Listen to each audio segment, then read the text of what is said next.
Hi everyone. So this presentation is going to be kind of long, but there will be some natural spots to break it up and pause and go back to it later.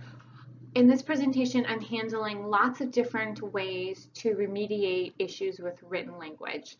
So this starts at the sentence level with sentence construction and syntax, but then goes all the way up to writing multi-paragraph essays. So that's sort of the scope of this long presentation, so you might want to watch it in chunks. So I love that Joan Sedita developed this image. This is new, came out in 2019, and we've had the reading rope for a while, Scarborough's reading rope, which you probably remember from other courses, and we see how complex the process of reading is in the brain. And our understanding of written language has, as teachers at least, has sort of lagged behind all the focus that reading has got. So it's about time that we dive deep into understanding how writing development happens. So what we have here is, the image is pretty basic, but what you can imagine is all those things in bold, those are those strands, and then woven together, it creates a really strong rope.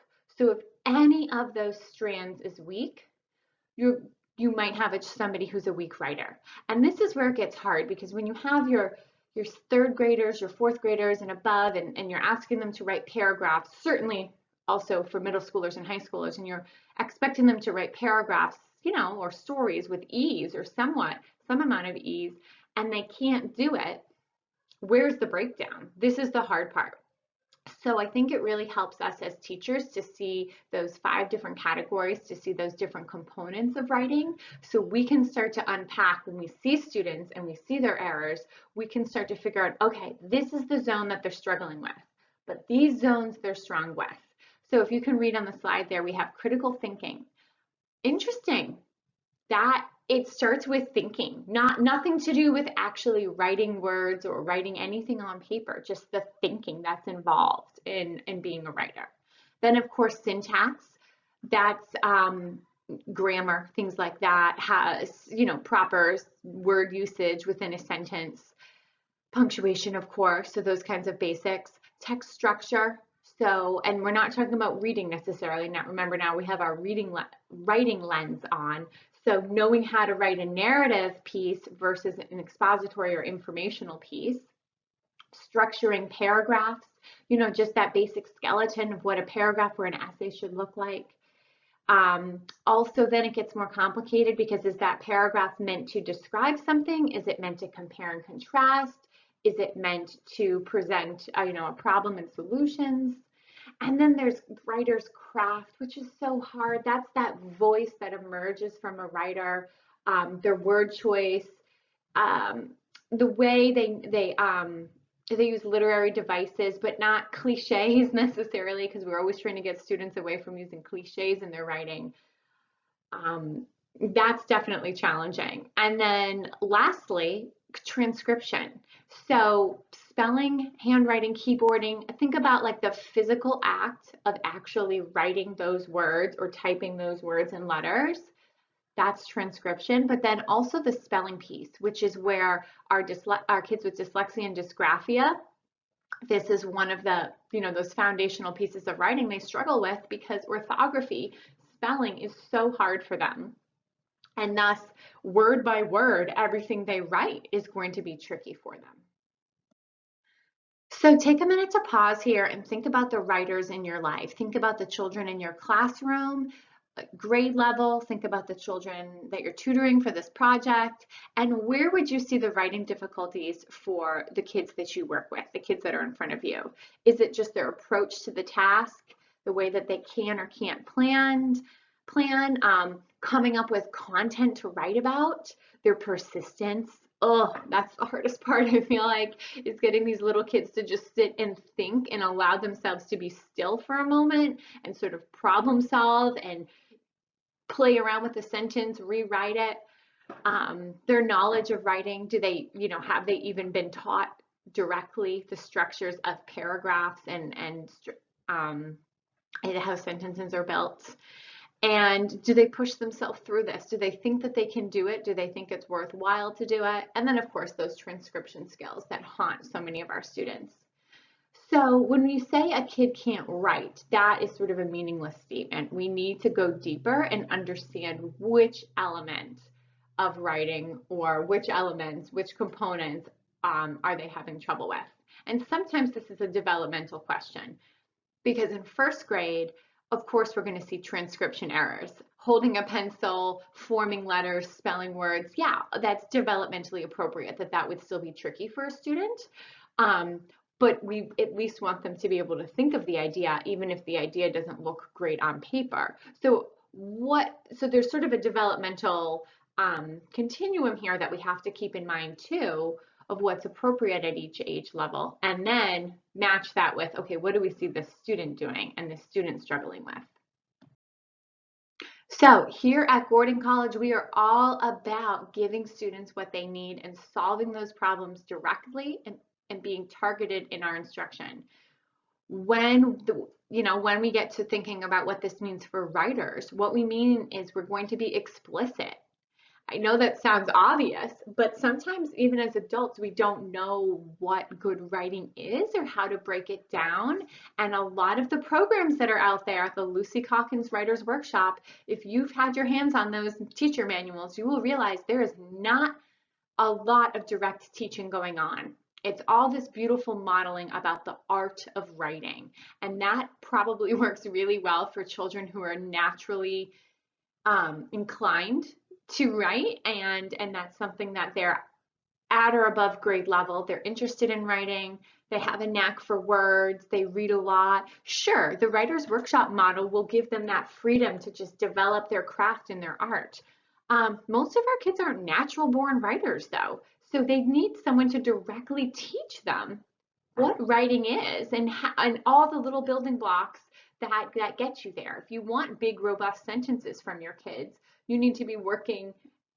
They simply need to know what a sentence versus a fragment is before they can give you these big, robust sentences. Lots of examples about the strategy. So if we're teaching a specific strategy to kids in terms of, let's say, paragraph organization, we can't just dump it on them and expect them to apply this strategy that seems to make sense for us. Lots of examples and exemplars. We need to be modeling for them live what that writing process looks like when we use and apply that strategy. And of course, it probably goes without saying, but those prerequisite skills and processes. So I think about transcription as being at like the lowest level of writing, because that's just like, if your hand can't actually do the task, then it doesn't matter how much cognitive power you have, or if you understand the strategy, you're held back. So if you can't type, if you can't write, and that would usually be our students with dysgraphia or our students who have had a major interruption in their education and haven't been using their hands to write, that would be the first place to start, is just strength and comfort with writing letters and words.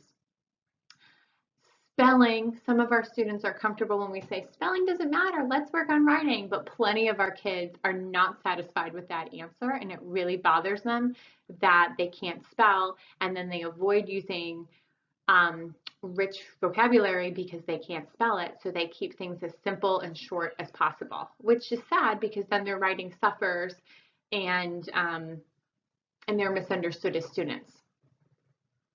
So later we're going to get into also, when we're talking about specific strategies here, how mnemonic devices and charts can help remember. It's hard when schools at every different classroom or every grade level has a different gimmick or this or that they're going to teach writers to remember a paragraph. It really helps when the school is on the same page about how we're going to teach paragraph structure or essay structure, and there's one mnemonic or one chart or graphic organizer that everyone sticks with, and then that just becomes internalized, as opposed to, oh, it's spring, so let's use a butterfly compare and contrast chart. Like, stick to something that is more universal and can be carried through the different classes and grade levels. And then lots of feedback to students. So constant feedback helps big time. I feel like writing is a living, breathing thing. So we have to be responding to our students, and more so than just those conferences that we get in the readers and writers workshops, because that is really not sustainable. That was always very hard for me as a classroom teacher, to have classes of 25 to 30 kids, and I'm supposed to rotate and give everyone individualized coaching every day or so. That was hard for me to do. Regulating, so helping students regulate their work. So what does that mean? I think about this in terms of like I said, writing is a living, breathing thing. So they have to push and propel themselves through that tasks. It's different than doing a math worksheet where there's like a finite amount of problems. Writing is this internal process that's going on. And so they have to be in control of their brain and know if they're staying on that task, if they're even answering the question. What do they do when they're stuck? What do they do when they think they're done? There's a lot of regulation involved in writing. And of course, the roadblocks. That means like us realizing where their particular weaknesses are. Is it at the spelling level? Is it handwriting? Is it keyboarding? Does it help to give them sentence frames to get them launched? Whatever roadblocks are there, this would be the error handling piece that we need to be aware of and make sense of for the kids.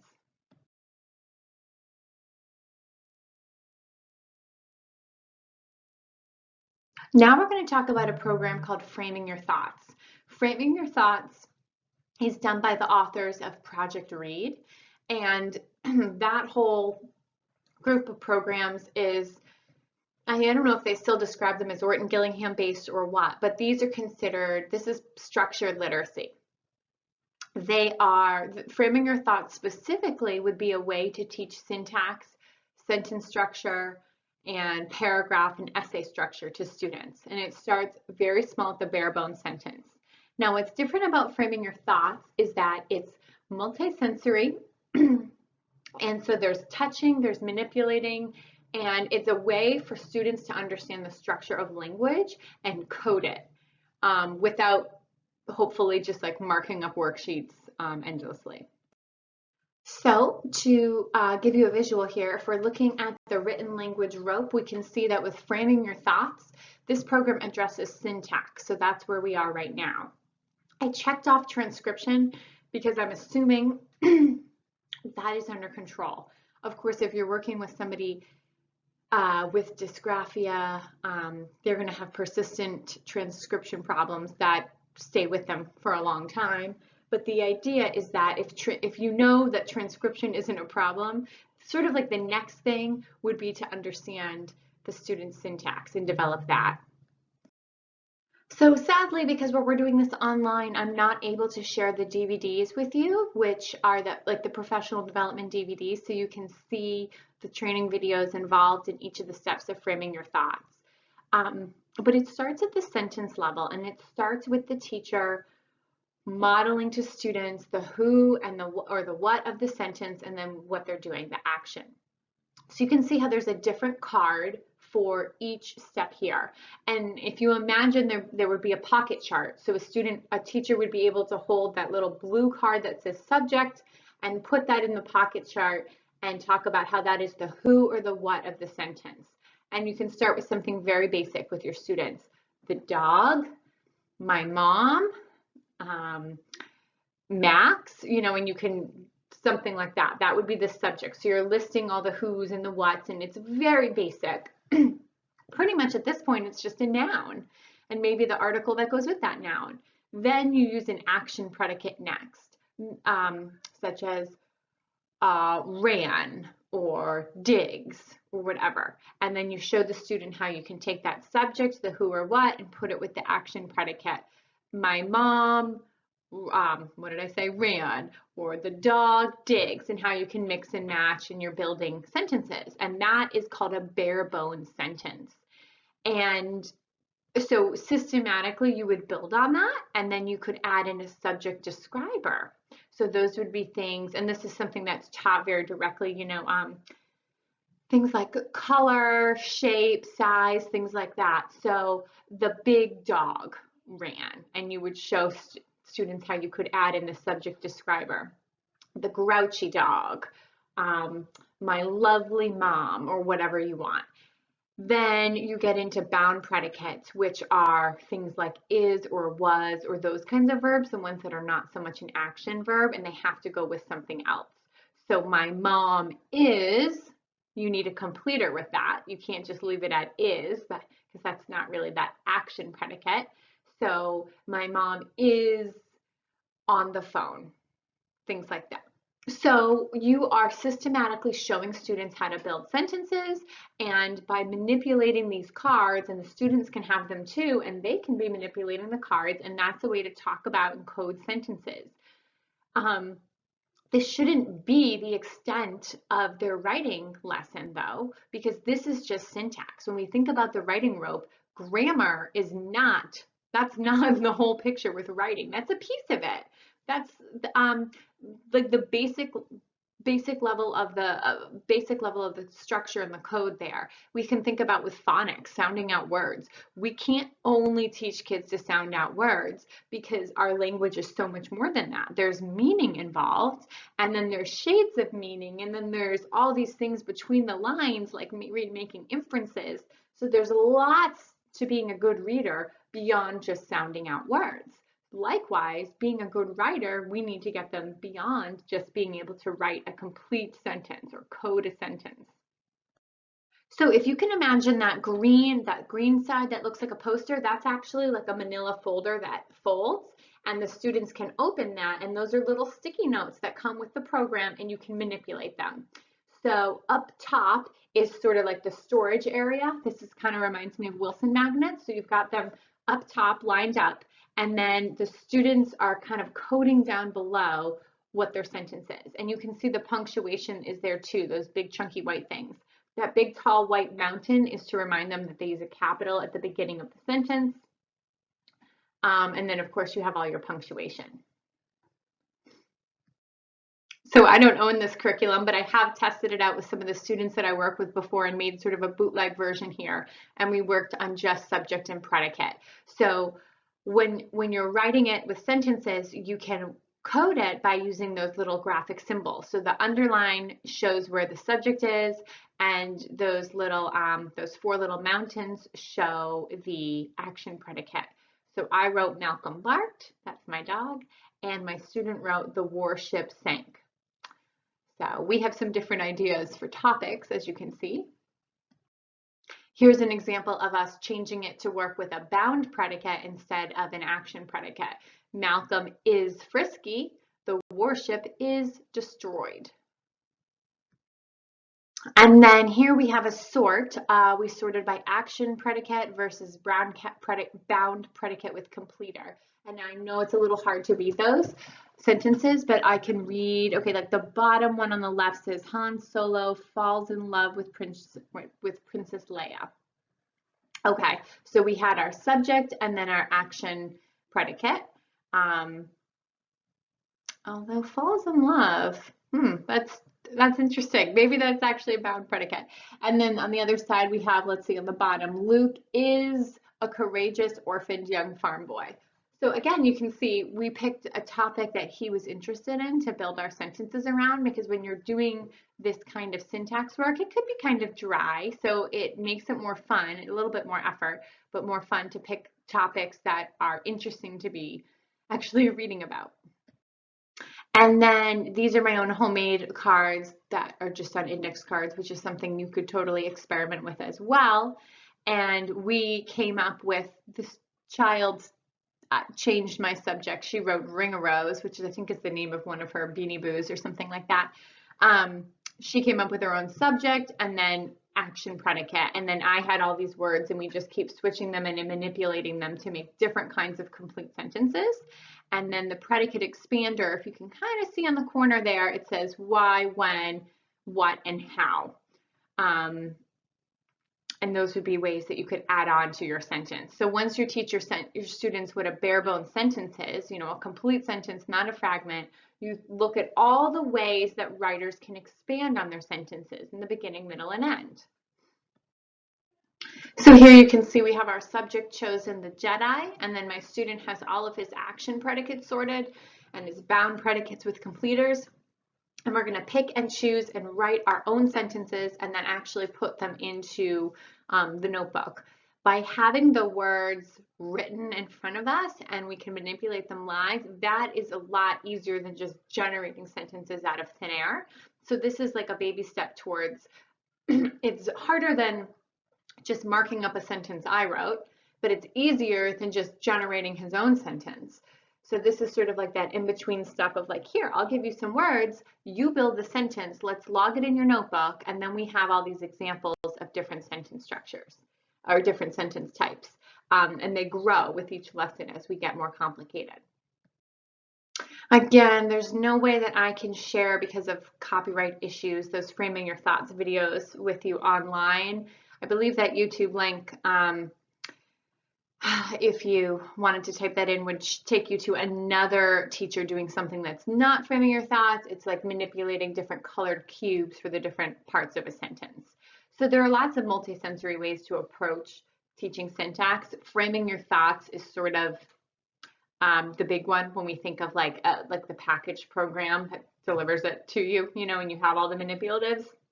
But of course, any kind of color coding, any kind of marking or symbol would work if you're consistent with your students. And then of course, if it would be even better if your school was consistent and talked about sentence structure and syntax in the same way. Now this requires a lot of teacher knowledge, because most of us don't even understand this content ourselves. We just know internally what is a sentence and what isn't one, and we can't really explain why. Decades ago, teachers, you know, there was a lot of sentence diagramming, and so depending on when you went to elementary school yourself, you may or may not have knowledge of this. When I went to school, we did not learn much about grammar besides nouns, verbs, adjectives. So this was new to me when I went through the Framing Your Thoughts training videos. This was new to me to understand all this content. And so I imagine the same is probably true for a lot of teachers at your school. This is a good place to pause if you need a break, because we're launching into the next section, which is about this book, The Writing Revolution. It's also called traditionally the Hochman Method. I highly recommend you purchase this book if you are teaching, I mean, second grade or above. For first grade too, there's lots of stuff you can do in it, but I feel like if you're starting to talk about writing sentences, writing deep sentences, or even getting into a paragraph, this is great. This approach would be best if your whole grade level or your whole school took it on, and it would not do anything dramatic. It's not like a set of lesson plans. As you can see, it's the method, the Hochman method. It's basically just training teachers to understand how to go from sentences to paragraphs to essays in a deep way. So the frustrating thing is it does not have lessons or units, so you will be a little dissatisfied there. But the reason there isn't is because it's supposed to be directly connected to the content that you're teaching. So whatever you're teaching in literature, social studies, science, you're supposed to infuse writing into that. The authors of this program believe that knowledge and writing are so deeply connected that we cannot pull them apart. So we can't have a part of the day where we're just teaching writing as its own subject. It needs to be infused and connected with our subject areas. Okay, so let's dive in. So again, we've got our reading rope here. And when we think about where we are with using the Hochman method or the Writing Revolution book, it's pretty much everything except transcription. It's not handling orthography. It's not handling letter formation and things like that. That is done elsewhere, you know, through other methods. But this is connecting everything you see here: critical thinking, syntax, text structure, and writing craft. Again, it's not organized by unit, so that is the downside of using this method, but it's done that way on purpose so that it can be connected in a very real way to whatever it is that you're teaching. All right, so to understand what's behind the Hochman method, let's take a look at their 6 principles. And by the way, I should say they have a really robust website, so I recommend going to, I don't know, thewritingrevolution.com or .org and poking around, because they do have some materials on there and videos, and that might help you figure out if you would like to purchase the book and dive in. So here are the principles here. Students need explicit instruction. Yes, we know that. Sentences are the building blocks of all writing. Aha. So here's where Reading and Writers Workshop with Lucy Calkins fails you, because they don't start at the sentence level. This method starts at the sentence. What is a sentence? What's a fragment? And it starts right there. It does not do the coding like we have when framing your thoughts. So it doesn't go into that kind of depth with syntax. So if you're feeling like that is missing, you would need to kind of add framing your thoughts in there a little bit, because it doesn't do any kind of coding. It's more of like a sorting and students listening and almost like feeling the sentences to see where they go. It's supposed to be embedded in content. So that's so that it's connected to knowledge the whole time. Because we know, remember on the reading rope, there was that critical thinking, that knowledge-based piece. We know that one of the strands, one of the components of writing is knowledge. So you can't write about something that you don't know about. So for starters, some of our students, they can't write the essay because they do not understand what that piece of literature was about, or they do not understand that element of history. So they can't write about it because there's no understanding. So the idea here is that whatever we're teaching, we're going to write about it. And then it's this double dipping situation. We write to practice and further develop our knowledge, but then that knowledge allows us to write as well. So it's tied in together. Let's see. So grammar is best taught in the context. So this would be not into like, here's your grammar worksheet, or let's do your syntax exercises. Everything would be infused into the student's actual real writing. I would say if students have a writing disability such as dysgraphia, then this would not be enough. You would need something even more targeted and explicit, such as framing your thoughts. But for the students I work with that have primarily dyslexia or an undiagnosed reading issue, I have found this to be really helpful. Once we get our footing with our decoding and blending and we're creeping towards fluency, I start to add in written expression, and I use the Hockman method. For my students with dysgraphia, this is the center of their weakness is writing. So just kind of doing sorts and having them work on their writing and just helping me, like thinking I'll just troubleshoot within their writing, that's not enough, because the sentence level and the word level is where the breakdown is. So I feel like this dives in a little bit too early for those kids. And then the most important phases of writing are planning and revising. So that's interesting. There's a lot up front about what goes into planning the writing, and then of course the revision. And I think probably all writing programs would talk about planning and revising. So that's not so much of a novel idea perhaps. Well, that's not true. There are writing programs out there. I guess Writers Workshop tells you just to just start writing, just flow, just go with it.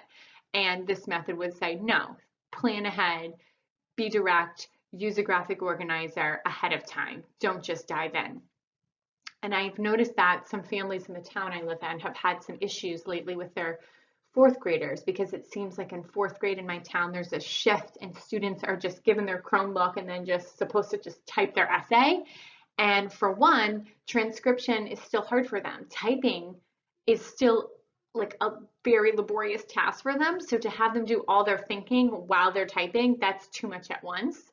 And they're skipping over, these kids are too young to be skipping over the part where you actually plan out your essay, because they barely scratch the surface of even knowing what a structured essay looks like. So they don't have it internalized. They can't just sit down and type it like you might be able to do.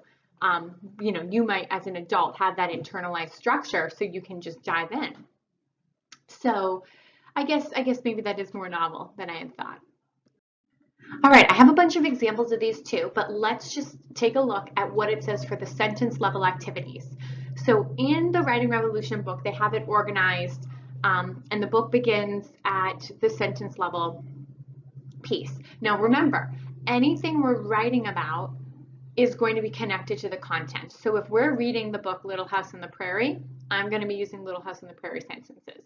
If we're doing a unit on volcanoes and earthquakes and those kinds of natural disasters, we're going to be writing about that as well. So whatever you're reading about, or learning about, you're also writing about. So this is the linear list of sort of the progression of how students study sentences: fragments versus sentences, run-ons versus sentences, the 4 sentence types, developing questions, sentences that have conjunctions and subordinating conjunctions, and appositives and sentence combining. So by making students really strong at the sentence level, the idea is that that will translate to when they're writing paragraphs, and they will have more flexibility with the kinds of sentences they can write, so that there's variety in their writing, but also so that they can write the kind of sentence that has the right meaning. Because when we're writing essays, we might be trying to compare or contrast. We might be trying to explain the steps of something. We might be trying to produce an argument where we acknowledge one side, but then really push forward another viewpoint. So we have to be flexible with the way we structure sentences in order to get our message across. So all these sentences and these fragments came from a novel, the book Rules by Cynthia Rylant. Or Cynthia Lord. And that book, that's a book that I was reading with one of my students. So when we were doing our sentence level work, I was actually working with her live. So I just wrote on little index cards. I cut index cards in half into strips, and I would write these sentences in fragments, and she would sort them. If we're doing this in an online lesson, I can write them on the screen, and I could create 2 things for her to drag and drop and sort the sentences. Now notice I didn't use capitals or periods in any of them, because I don't want to give away which one is complete or not. We're focusing on the thought. One of my old Barbie dolls. Well, we decide that's a fragment, so we put that in the fragment section. No toys in the fish tank. Yes, period. That's a command. We can keep that, goes into the complete section. Our porch swing. No, okay, and so on and so on. I made these cards extra, so we go through it all, and then the ones that are complete, she puts a capital and a period or whatever punctuation, and then the ones that are fragments, we complete together, and we talk about what would be needed to make this sentence complete. So that kind of an exercise helps us realize, those errors that we might make, and then how to fix them. Another bit of sentences that is worked on in the Hoffman method is the 4 types of sentences. So let's see, a statement, a command, a question, and an exclamation. I think those are the 4 kinds there. So a command could have a period or an exclamation point, but a statement has a period, and so on. So these are all complete sentences taken right from our book, and they're missing their punctuation. So the student would have to add the punctuation, and we'd be discussing what kind of sentence it is. So another level of sentence work is generating questions. And this, again, you can see how it's connected to the content that we're studying. So the book Rules features a character who uses a communication book. So whatever book we're reading or whatever topic we're studying, I put images on the screen, and the student has to generate questions about those. And this helps her generate questions as a reader as well. So when she's reading, she can pause and know what kind, like self-monitor and ask questions, but then also as a writer, she's able to think about how to answer these questions. So when she sees a book like this, it's interesting. This has been a very challenging task for a lot of my students, generating questions that have depth. A lot of times it's, what is this? Where is this? Very like basic sentences that could be anywhere, as opposed to something very specific like, who needs a book like this? Why would you have the, why did the grown-up pick these pictures? Or why is the child pointing to that picture? And what does the child want to say? So those would be specific questions that match this exact picture instead of general ones that could go for any picture. This has been one of my favorite activities that I've gotten a lot of use out of, and it's a great way to check for comprehension. And it also forces students to develop um, richer, longer sentences. So it's called because, but, so, and then you can move on to do it with other conjunctions as well. Oh, and it says type there, sorry, after the but, so. So I use the same basic sentence. Catherine makes rules for her brother. That could be the end of the sentence, but then we're showing students all the different ways to expand on a sentence and how that sentence can lean in one direction or the other. Catherine makes rules for her brother. Oh, for goodness sake, there's a typo there.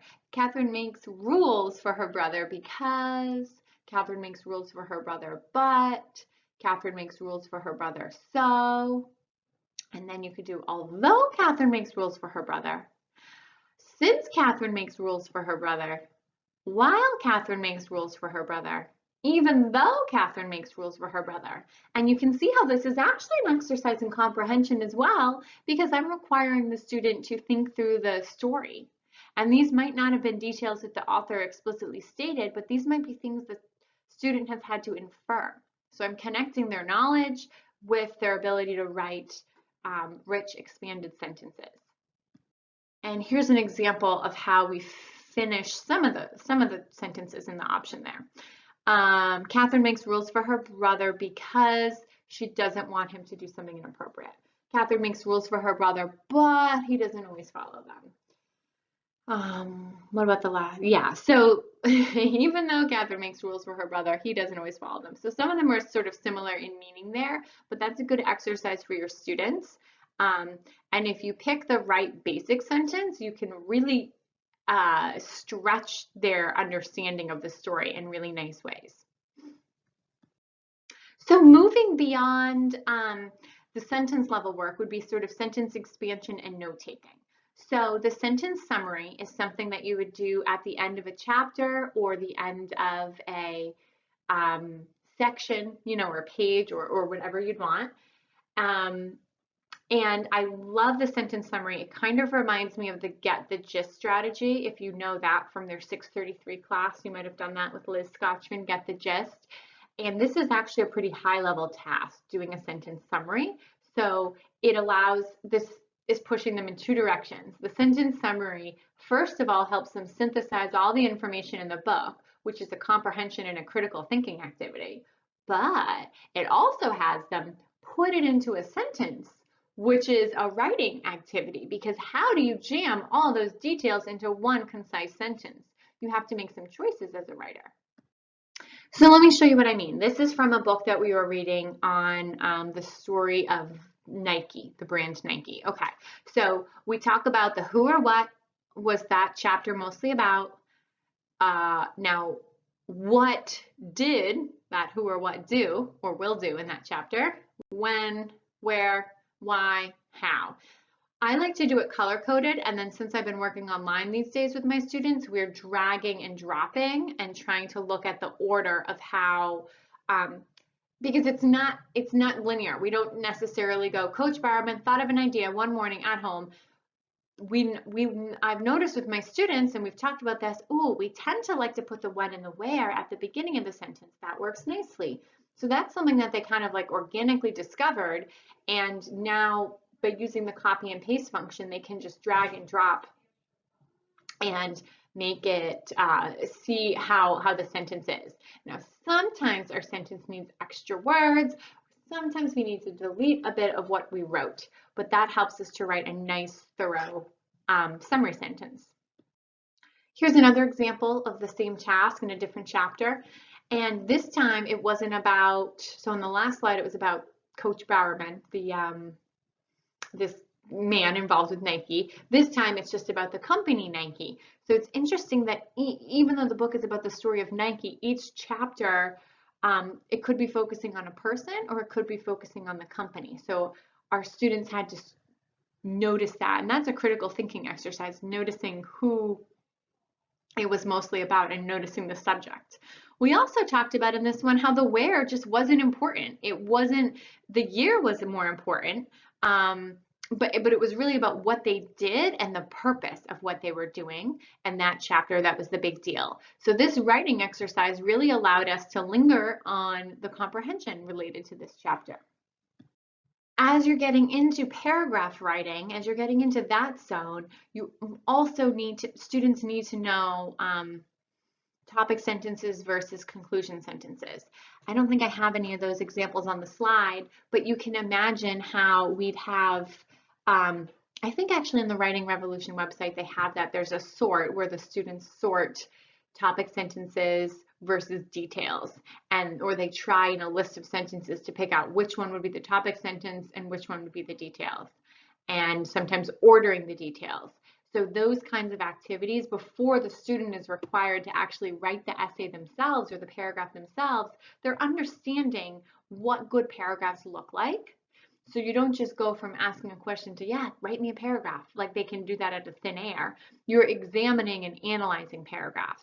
And of course, these paragraphs are about the content that you're studying. So you're double dipping. You're learning more and reading more about what it is you're studying, but then also you are getting a chance to analyze and see the structure of paragraphs. Irrelevant sentences, more than one way to say it, which I love because there is not one way to write that paragraph. There are lots of ways to get your ideas across. There's flexibility in writing, but there's good ways and not so good ways. So I feel like that's a really important part to cover. Deconstructing a model paragraph into an outline is really helpful for students too, and I have that on the next slide. And of course, outlining a plan. Paragraph outlining should never be skipped, and that should be kept on the agenda for years, really all through elementary, middle, and high school, right? So here we have a little paragraph, and then in that single paragraph outline right there, it's broken down, this topic sentence, the closing sentence, and then the details that are within it, so the student can see how this author organized this paragraph. That's the same organizer that they will use to write their essays as well. So we use that to analyze other paragraphs, and then we use that to plan our own paragraphs. So here's the single paragraph outline all by itself. I know it looks probably like every other outline you've ever seen before. If your classroom in your school is already using an outline like this, good. That's what students need. They need it explicitly shown to them how paragraphs are written. All the beautiful, complicated sentences that we want them to write can go into this outline. We don't want their writing to be boring and bland, even if this part looks boring and bland. This is just the skeleton. Then the real powerful part is the way that they can craft all those interesting sentences inside of this. So we need to kind of do two things here. We need to show them that that skeleton, that framework is universal. And they're not just going to absorb that universal framework. We have to directly teach it to them. But that doesn't mean that all of our writing should look the same. Writers can use all sorts of complicated, interesting sentences to share their knowledge, their opinion, their ideas, their understanding, and we can do that in individual ways, but within this skeleton. The Writing Revolution also has these printables on their website that you can print out for your classroom. They're not that revolutionary, this part, but transition words are should be taught directly and not just not all in one clump. I really love how these posters, and I'm sure there are others out there that do this, these posters have them categorized by what kind of transition word they are. So I found that when I'm talking with my students and we're planning something that involves explaining the order of something, then we look for which transition words would help us do that versus transition words that help us compare and contrast versus transition words that help us prove a point in an argument. And it's really, really a beneficial exercise to plan ahead which posters are going to help me for this particular essay, for this particular purpose. And we've even circled or starred them ahead of time as options. And then the student is able to make their sentences richer because they know what kinds of words are going to help them. I'll just let you look through all these slides and these words. Sometimes I get stuck on using for example over and over, so it's nice to show students other ways to say the same thing. This poster is particularly useful when you're teaching students to share an argument or show both sides of the story, and you can help them actually see how we're changing direction and going from presenting one viewpoint to the other. And these ones are helpful when you're making your final point or you're showcasing how your argument is better than the opposing sides. These ones really pack a punch, and that's helpful for kids to see. And of course, conclusion words as well. All right, let's talk about paragraph planning and what that might look like. So this is from the book Sarah Plain and Tall about a woman who's moved from Maine to the prairies, and this is probably somewhere in the 1800s. So it's sort of a big deal for her to be moving across the country and then deciding if she wants to continue and make her life there. So the question is, what clues suggest that Sarah might stay or not? And the student has to provide the evidence and then kind of choose a position. Do they think it's more likely that she will stay or will not stay?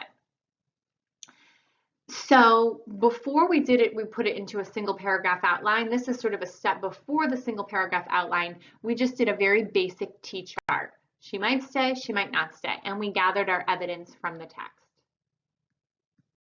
Yet that T-chart would not be enough for my student to know how to structure a solid paragraph.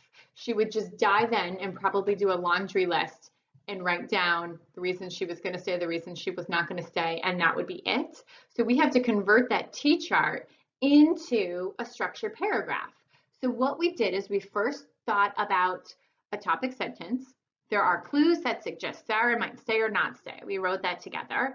And then we, for the four kind of detail things in the sentence, the subtopics, we wrote down the facts that she wanted, you know, thinking about dried flowers, cutting her hair so the birds, the hay dunes, thinking about touching a seal. So some of those things were reasons that she was going to stay. Some of them were evidence that she was feeling sad and homesick. So notice how we have above the details, we also ahead of time picked out the kind of transition word that we were going to use. So for the first three details, we have either, I told her to, you know, together we examined the time and sequence words and the illustration words. So we talked about how those might help her. And then for the last one, detail 4, I guess that was one that was sort of a homesick feeling. So we decided to pick a change of direction word. However, on the other hand, and that will help her transition her idea so that she can show the other side of the argument to her reader. Then for her closing, we talked about how using an emphasis or a conclusion word will help her share her final verdict on whether she thinks there's more evidence that Sarah will or will not stay. So the T-chart is not quite enough. That might help students gather evidence. Just like when they're doing note-taking for a research project, that helps them gather the facts, but they don't know how to convert that into something organized. So we have to show them that step of take your notes, take your facts, now plan out the skeleton, the organization. Then she's ready to go write her draft. And now this is the paragraph. Feel free to pause if you want and you can see what she wrote, but we're going to move on. So when the student and I are working online, we can do this right on the screen. If they're in person, we just mark up their paper in print. But I love to, right away, I love to make sure that there's a topic sentence and a closing sentence, and we highlight those in yellow right away just to check to see that they're there. We also underlined might stay, might not stay, because I wanted to prove to her, look, you are directly answering that question.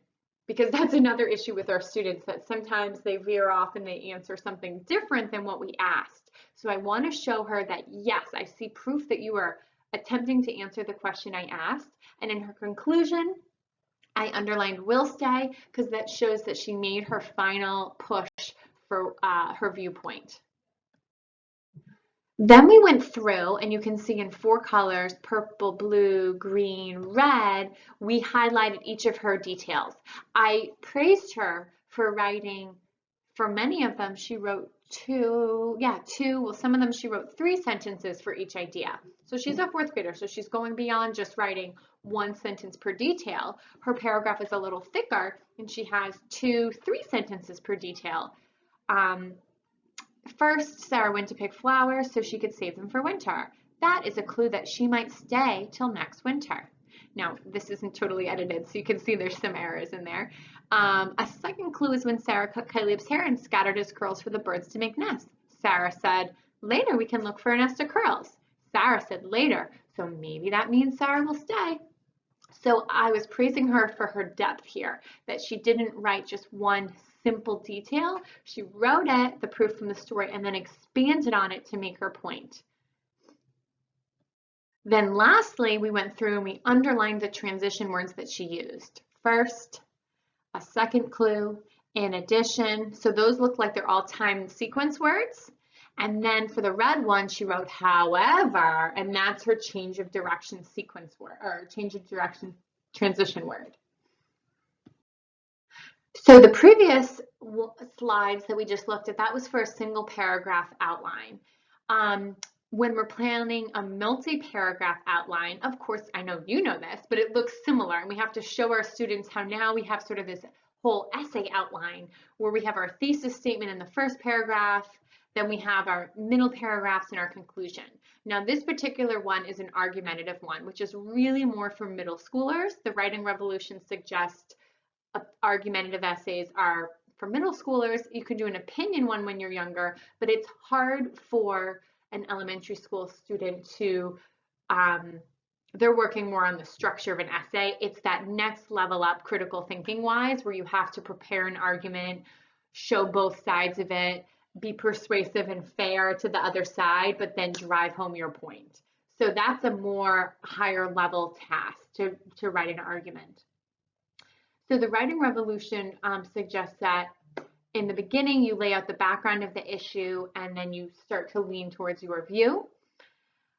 And then you present the counterclaims, and then you end with your very best evidence that supports your view. So to begin, my student and I, we went back to our sentence level work. She was writing an argumentative essay about whether or not her family should get a pet rabbit. So not exactly a hot topic. She's only in 4th grade, so we weren't writing about anything too controversial, but she really wanted to write something to persuade her parents. So we decided to dabble in this essay structure together. So we went back to those sentence activities with the conjunctions to see, would any of these kinds of sentences help us to write a strong topic sentence? So we're using our sentence level work and now using that and applying it to essay writing. So here's the blank template. Then we went through and we coded them, color coded them with, well, which ones would help us make a point? We want to push that we should get the pet rabbit.